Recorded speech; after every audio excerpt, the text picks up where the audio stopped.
pagi. Bapak Ibu yang terkasih, kami senantiasa mendoakan Bapak Ibu dalam keadaan baik. Dan sebelum kita beraktivitas hari ini, marilah kita mendengarkan firman Tuhan. Kita berdoa. Kasih karunia dan damai sejahtera dari Allah Bapa dan dari anaknya Tuhan Yesus Kristus menyertai kamu sekalian. Amin.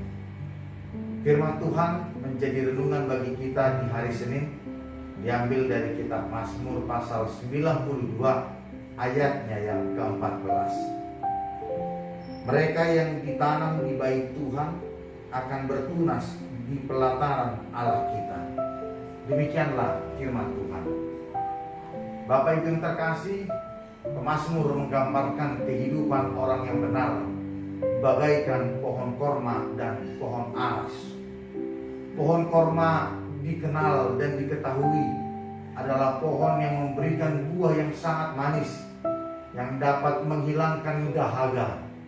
Pohon korma juga dikenal sebagai pohon yang dapat hidup di padang gurun, dan umumnya di mana ada pohon korma maka oasis akan dekat dengan pohon itu. Pohon korma ditanam puluhan meter ke bawah, dan ketika akarnya memiliki cengkraman yang kuat di dalam tanah, maka ia akan mulai bertumbuh ke atas dan tidak pernah bengkok walau puluhan meter ia bertumbuh. Ia berdiri tegak pertumbuhannya dengan baik. Pohon aras dikenal oleh karena pohon itu memiliki batang yang kuat, subur, dan kita bisa melihat di dalam kitab 1 Raja-Raja bagaimana pohon aras dipakai oleh Salomo untuk membangun istana dan juga bait Allah.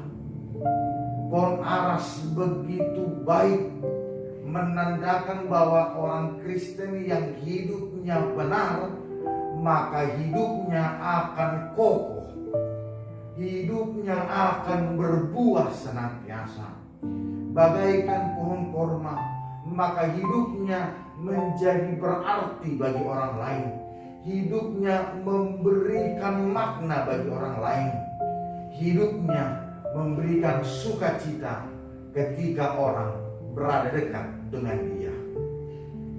Kenapa bisa digambarkan sebagai korma atau sebagai pohon aras? Tentu ini adalah sebuah penggambaran yang menandakan bahwa orang-orang yang benar di hadapan Allah, yang hidup di dalam kebenaran Allah itu, maka ia tidak akan mudah untuk diombang-ambingkan walau banyak pergumulan yang dihadapi.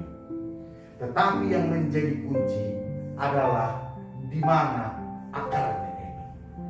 Maka kita harus berakar kepada Kristus itu sendiri, Sang Firman itu sendiri, Sang kehidupan itu sendiri.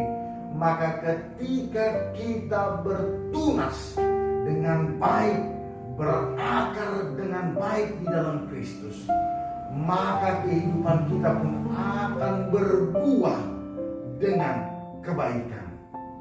Maka kehidupan kita pun akan berkenan kepada Allah, dan tentu juga menjadi berkenan bagi sesama.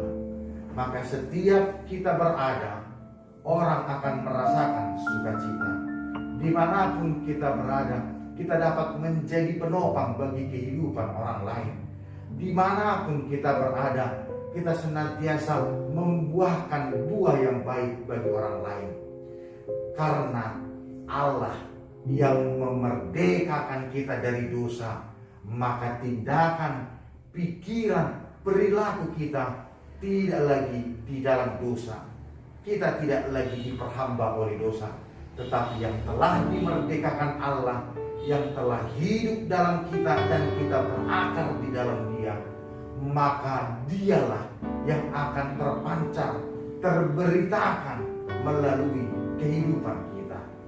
Karena itu Bapak Ibu yang terkasih, pada hari ini mari kita pastikan kita berakar dengan baik dan dengan kuat hanya di dalam Kristus. Hanya dengan berakar di dalam Kristus, maka kita akan dapat berbuah dengan baik. Berbuah dengan baik, menjadi sukacita bagi orang lain, menjadi penopang bagi orang lain, penolong orang lain, terkhususnya ketika kita menghadapi pandemi COVID-19 saat ini, dan juga PPKM yang telah banyak membuat ruang lingkup bergerak manusia semakin terbatas, ruang lingkup pekerjaan manusia menjadi terbatas. Tetapi di dalam Allah, di dalam Kristus, dan melalui pertolongan Roh Kudus, kita akan senantiasa berbuah. Bahkan di ayat 15 dikatakan, pada masa tua pun mereka masih berbuah, menjadi gemuk dan segar. Artinya kita senantiasa diberkati, kita senantiasa menjadi berkat, kita senantiasa hidup di dalam sukacita karena berakar di dalam Kristus, Sang Firman, Sang kehidupan itu sendiri. Mari kita berakar di dalam Dia. Tuhan menguatkan kita dan memberkati kita. Amin. Mari kita berdoa. Kami mengucap syukur kepada-Mu ya Allah atas kasih karunia-Mu. Kami senantiasa dapat berbuah dengan baik oleh karena kami berakar di dalam-Mu, dan Engkau mengajarkan akan kebaikan di dalam kehidupan kami melalui tuntunan daripada Roh Kudus. Oleh karena itu, biarlah kami dapat menjadi sukacita, menjadi saluran berkat bagi sesama kami, yang mampu menopang ketika mereka lemah, yang mampu menghibur ketika mereka berada di dalam kegelisahan. Agar hidup kami adalah hidup yang mampu membawa sukacita di tengah-tengah dunia. Bapa yang terkasih, kiranya Engkau memberikan kekuatan, penyembuhan kepada jemaat-Mu yang saat ini berada terbaring dalam keadaan sakit maupun yang sedang mengikuti proses pemulihan. Bapak Herpurba, Bapak Sintua SMC Dona, Bapak Sintua Harsi Injak, Nyonya Manulang Burmadi, dan juga Bapak P. Manulang. Biarlah Bapak Engkau memberikan kekuatan penyembuhan kepada mereka, agar mereka senantiasa bersyukur atas pemeliharaan kehidupan Tuhan di dalam kehidupan mereka. Dan juga berdoa kiranya Tuhan yang telah mempermuliakan jemaat yang terkasih, Bapak D. Napitupulu dan juga Bapak M. Siregar, biarlah Tuhan Engkau memberikan kekuatan penghiburan kepada keluarga ketika mereka menghadapi duka cita. Tuhan tidak membiarkan mereka jatuh ke dalam keputusasaan dan hidup tanpa orang yang berpengharapan.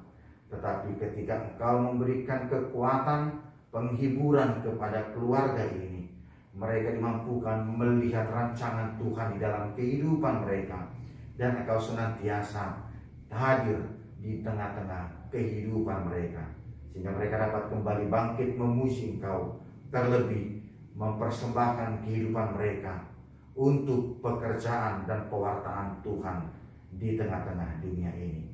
Kami serahkan seluruh aktivitas kami pada hari ini di dalam tangan pengasihan Tuhan. Tuhan yang merawat, Tuhan yang memberkati dan menguatkan seluruh jemaat-Mu. Di dalam nama anak-Mu Tuhan Yesus Kristus, kami berdoa dan mengucap syukur. Amin.